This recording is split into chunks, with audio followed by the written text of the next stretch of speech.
Cet épisode sera beaucoup moins léger que le précédent. Malgré le titre, on y parle plus du cancer de ma mère que d'une fête entre adolescents.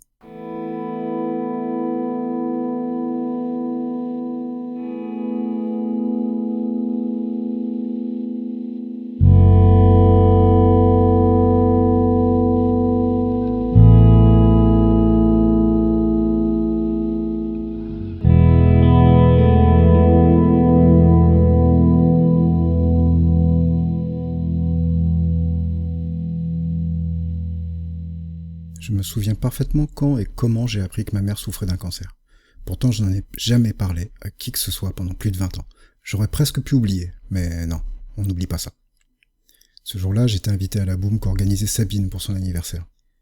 Tout le monde devrait savoir ce qu'est une boum, étant donné le succès intergénérationnel du film, mais au cas où ce serait pas le cas, il faut imaginer une fête entre jeunes, avec de la musique et pas mal d'espoir de danser avec celui ou celle qui nous faisait craquer, sur un slow chanté par Richard Sanderson par exemple. Moi, j'y allais surtout pour m'amuser et parce que Sabine était une chic fille que j'appréciais beaucoup. Nous étions voisins et j'étais vraiment content qu'elle ait pensé à moi.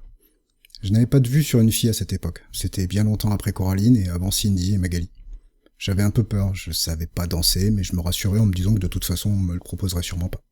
C'était le début de l'été 1990, j'avais 11 ans, c'était ma première boum. C'était sûrement un samedi après-midi ou peut-être un mercredi. En tout cas, nous n'avions pas école ce jour-là. D'habitude, quand je n'avais pas école, je disparaissais de la maison après le repas. Mais cette fois-ci, je devais attendre chez moi l'heure indiquée sur l'invitation. J'attendais sans trop savoir quoi faire. Je voyais ma mère se préparer. Elle avait des plannings particuliers, elle pouvait travailler n'importe quand. J'ai dû penser qu'elle se préparait pour ça. Je me posais pas des masses de questions à cet âge-là. L'inquiétude, c'est pour les adultes. Au moment de partir, je vois que ma mère s'en va, mais elle ne prend pas sa voiture, elle part en taxi. C'est étonnant, mais encore une fois, je me pose pas vraiment de questions. Je suis dehors et je croise mon père. S'engage alors un échange auquel je m'attendais pas du tout. J'y vais ? Ah, oui, la boum de ta copine, c'est bien, va t'amuser pendant que ta mère se bat contre son cancer. Quoi ? Je ne sais pas ce qui s'est passé dans la tête de mon père pour se dire qu'il pouvait me dire ça comme ça. Il devait savoir que j'étais pas au courant. Est-ce qu'il s'est seulement rendu compte de ce qu'il disait ? C'était peut-être l'expression d'une forme de détresse qui lui a fait dire ça comme ça. Pour moi, c'était brutal. Le cancer, à cette période, est encore largement synonyme de mort. Mon cerveau s'est mis en mode automatique et m'a amené chez Sabine. Je n'ai même pas pensé à m'enfuir et à marcher pendant des heures. J'aurais pu trouver une excuse bidon, pourquoi pas. Mais non, j'y suis allé, sans réfléchir. Je n'ai pas trop de souvenirs du trajet. J'imagine que j'ai dû marcher sans rien dire. J'ai monté les escaliers qui menaient à la porte d'entrée et j'ai sonné ou tapé à la porte. J'en sais rien. Je n'ai que peu de souvenirs de tout ça, mais ceux que j'ai, je les vois bien, presque comme un spectateur. Je me vois à l'intérieur, dans le salon qui semble être aménagé avec des tables tout autour d'un espace au milieu qui devait être la piste de danse. Il y a de la musique, des garçons qui mangent des bonbons et qui m'invitent à en faire autant. Ils rigolent et peut-être que moi aussi. Je sais pas combien de temps ça prendra avant que Mani vienne me chercher pour danser. Elle me prend la main. Elle est sympa, Mani, et son père s'était occupé de ma rééducation après une entorse et on avait passé du temps ensemble plusieurs fois après les séances. Je l'aimais bien. Je suis logiquement intimidé et je tente de reculer. Une autre fille vient l'aider, Mélanie, pareil, vraiment une fille gentille. Elle me prend la main, elle aussi, et toutes deux s'amusent à essayer de me faire venir danser. Et j'entends alors une des deux dire « Allez, viens t'amuser !» T'amuser. T'amuser pendant que ta mère se bat contre son cancer. J'entends la voix de mon père à nouveau. Entre ma timidité maladive et ça, c'est trop. Je m'effondre en pleurant et je vois plus rien. Elles n'ont sûrement pas compris ce qui se passait, pas plus que je savais comment gérer ce que je venais d'apprendre. Je n'ai pas de souvenir de comment les choses se sont enchaînées. Je me souviens en revanche être dans la cuisine, avec Sabine et sa mère. Je leur dis que je viens d'apprendre que ma mère a un cancer. La mère de Sabine va alors me parler. Je sais plus ce qu'elle m'a dit. Sa présence et sa compassion me rassuraient, me réconfortaient. Elle a parfaitement joué son rôle d'adulte qui voit un enfant bouleversé. Je vois Sabine sur ma gauche. Elle me regarde un peu perdue ou inquiète, je sais pas. Ses yeux semblent tristes pour moi. Ou alors, c'est que je vois mon regard dans le sien. Elle reste un moment. Sa présence aussi me fait du bien.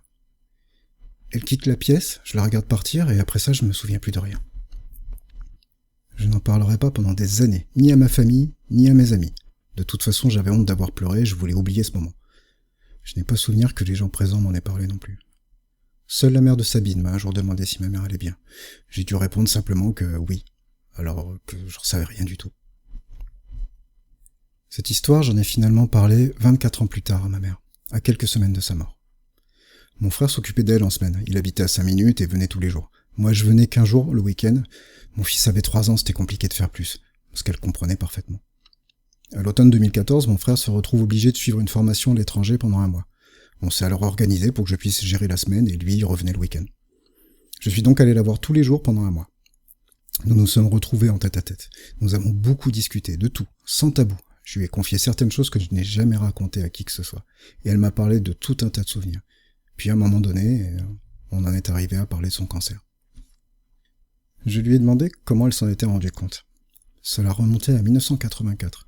En se lavant, elle a senti une sorte de petite boule qu'elle a décidé d'ignorer pendant un peu trop longtemps. Mais comme elle grossissait progressivement, elle a fini par se dire « Bon, on va arrêter de se voiler la face, je vais aller voir un médecin ». On lui a donc confirmé qu'elle avait un cancer du sein, ce qui ne l'a pas enchantée, mais pas surprise. Ses premiers traitements ont commencé en 1987. Au départ, c'était léger, puis sont arrivés des traitements par radiothérapie et chimiothérapie. En 1990, elle devait faire des séances de chimiothérapie, ce qui expliquerait le taxi qu'elle avait pris ce jour-là. Il n'est pas recommandé de conduire après ce type de traitement. Elle a eu de la chance de ne pas perdre ses cheveux. Elle ne voulait pas qu'on sache. Elle a sûrement réussi à cacher les autres soucis qui accompagnent ses traitements. En tout cas, moi je n'ai rien vu. Et pourtant, je savais. Je lui ai raconté que je l'avais appris avant cette boum et comment mon père me l'avait dit. Elle a réagi assez spontanément. Tu sais, c'est ton père qui avait le plus peur du cancer, pas moi. J'avais pas le choix, je devais accepter les soins. Je n'allais pas me laisser faire par une maladie. Mais ton père, il avait peur, il pensait que j'allais mourir. Et pourtant, t'es encore là, alors que lui... Il me disait que s'il devait apprendre qu'il avait un cancer, il n'aurait pas la force de l'affronter, et qu'il préférerait mourir de suite. C'est peut-être pour ça qu'il est parti comme il est parti. J'y ai pensé aussi. Et me dire ça comme ça, c'est probablement parce qu'il avait peur et voulait le partager avec quelqu'un. Bon, du haut de mes 11 ans, j'étais pas forcément le meilleur choix. J'ai eu peur aussi, mais j'ai réussi à pas y penser. Et puis, t'avais l'air bien, alors... On a continué à partager ensuite sur tout ce temps qu'elle a passé à se battre contre ce fichu cancer du sein. Ce que j'ai compris également, c'est qu'elle l'a affronté toute seule. Elle le cachait à tout le monde, ses enfants, ses parents.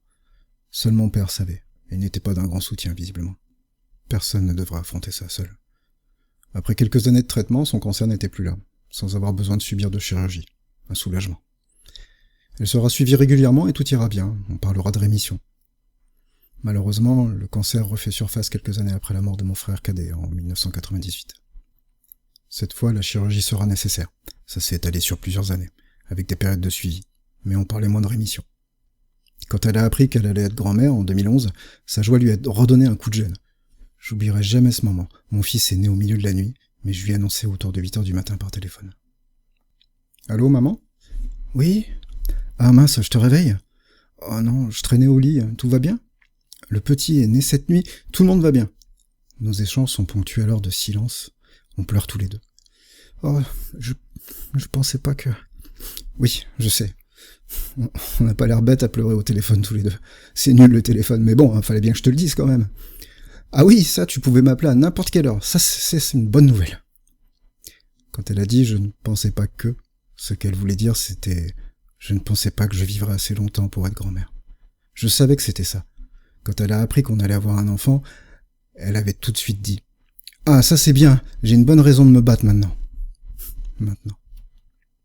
C'était à la fois beau de l'entendre pleurer de joie et triste de savoir ce qu'elle avait pu penser ces dernières années. J'ai raccroché après lui avoir donné les informations pour les visites, et j'ai imaginé qu'elle allait appeler une amie ou un taxi pour se rendre à la maternité. Mais non, envolée la douleur au genou, elle est partie à pied comme une jeune femme pleine d'énergie, une énergie qui l'aidera à tenir encore un peu. Depuis quelque temps, son cancer se propageait dans tout son corps. Les traitements ne faisaient plus que le ralentir. Le mot guérison ne faisait plus partie du vocabulaire des médecins. La fin de l'année 2014 approchait, et durant ce mois où j'ai pu discuter avec elle tous les soirs en tête-à-tête, on s'est un jour accordé sur le fait que cette foutue maladie finirait par avoir le dernier mot. Je me souviens lui avoir dit que j'aurais aimé lui offrir un cadre de vie plus paisible que cet appartement, plus proche de chez moi, pour qu'elle puisse voir son petit-fils plus souvent. Elle m'a dit qu'elle n'attendait rien de plus que ce qu'elle avait eu, que je devais pas m'en vouloir, et que le bonheur qu'elle avait eu d'avoir des gentils garçons et un magnifique petit-fils était amplement suffisant. Dans tout ce qui se développait dans son corps, il y avait une sorte d'œdème derrière son œil. C'était inopérable. Parfois, une larme coulait de cet œil. Son regard était différent. Et puis un soir, alors que mon frère était chez elle et s'apprêtait à la mettre au lit, on pense que cet œdème et la place qu'il prenait a fait disjoncter le cerveau. Ma mère a fait un AVC. Je n'étais pas là. Mon frère aîné a dû gérer ça tout seul. Il a fini par m'appeler pour m'expliquer ce qui s'était passé, mais il n'a pas pu me dire dans quel état était ma mère.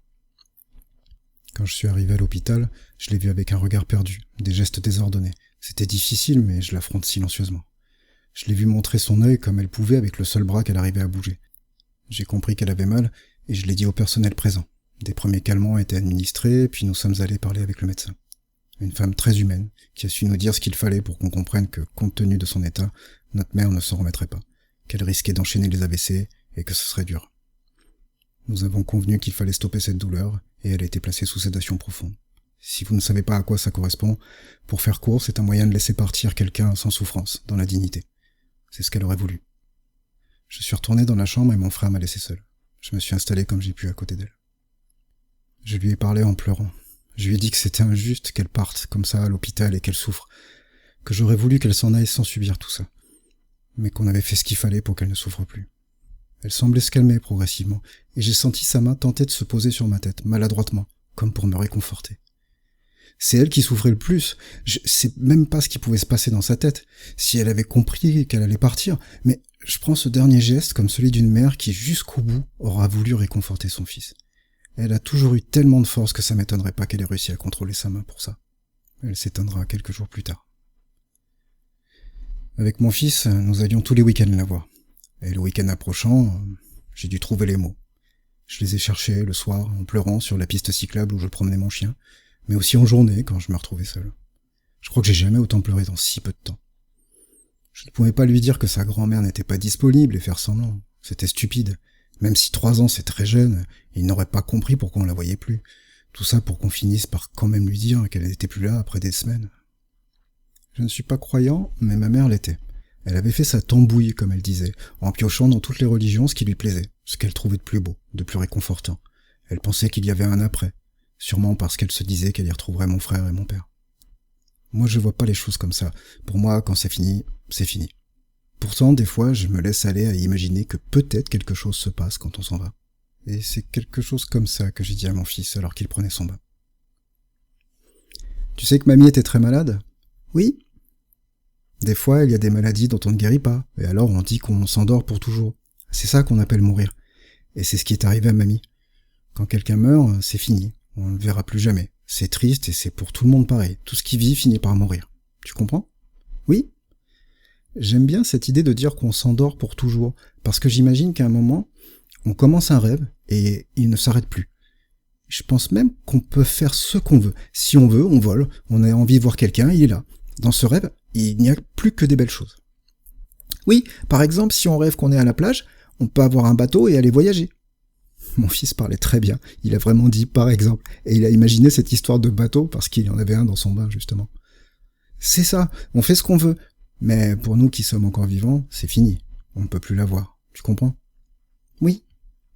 Et moi c'est ma maman, alors je suis très triste, et j'espère qu'elle fait un rêve magnifique, qu'elle peut marcher sans aide, qu'elle peut même courir, s'amuser, et si elle a envie de nous voir, elle peut nous voir, elle peut voir tout le monde.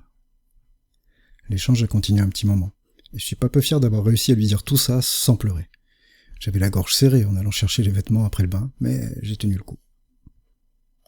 C'était un moment très beau et à la fois très triste. Il ne se souvient pas d'elle, on n'a généralement aucun souvenir de cet âge-là.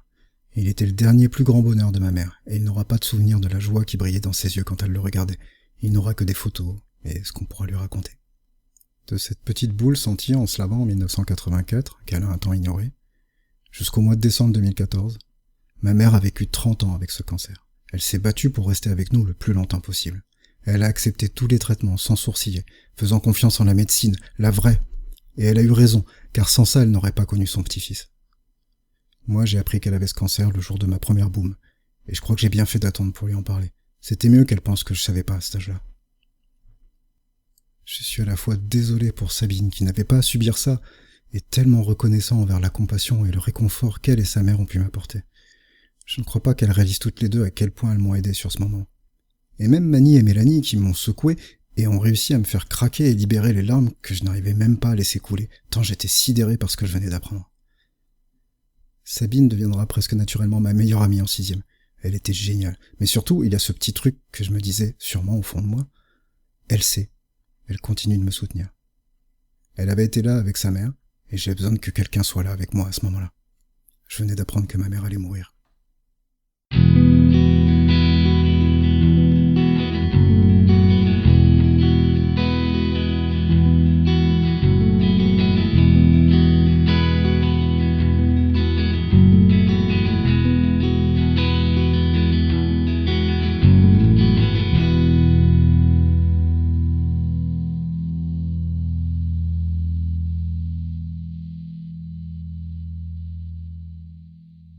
Prochain épisode, plaire.